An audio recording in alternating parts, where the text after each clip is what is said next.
তো good afternoon বন্ধুরা, কেমন আছো বলো? আশা করি তোমরা সবাই ভালো আছো। আজ দুপুরবেলায় আমি চলে এলাম বাজারে, আর বাজারে এলাম আমি পনির নিতে।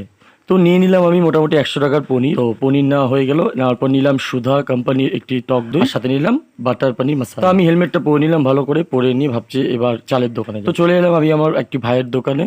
ও নিউ শপটা ওপেন করেছে। তো ওর দোকানে বিভিন্ন ভ্যারাইটি চাল পাওয়া যায়, এমনকি রিজনেবল প্রাইস। তোমরা চাইলে এসে ভিজিট করতে পারো। আমি 1 কিলো জিরা রাইস চাল নিয়ে নিলাম ফ্রাইড রাইস বানাবো। তারপর কড়াইতে দিয়ে দিলাম তেল, সাথে গাজর, ক্যাপসিকাম, কাজু, কিশমিশ এবং সাথে জিরা রাইস চালে দিলাম লবণ।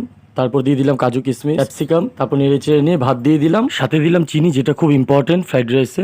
তারপর আমার গরম মশলা দিয়ে ঘিয়ের সাথে মিক্সড করে কমপ্লিট হয়ে গেল ফ্রাইড রাইস। তারপর মা থালটি সাজিয়ে দিল। দেখো তো বন্ধুরা, বলো তো কেমন হয়েছে। আর পনিরটা কিন্তু আমি বানাইনি, পনিরটা আমার মা বানিয়ে। তারপর আমি খাওয়া স্টার্ট করলাম। উফ, অসাধারণ টেস্ট। তারপর আমি আবার রোজকারের মতো ইভিনিং ওয়াকে বেরিয়ে গেলাম। এত সুন্দর প্রকৃতির দৃশ্য কে মিস করে বলো। তারপর আমি হাঁটতে শুরু করলাম। হাঁটতে হাঁটতে দেখি সামনেই বন্দে ভারত এক্সপ্রেস।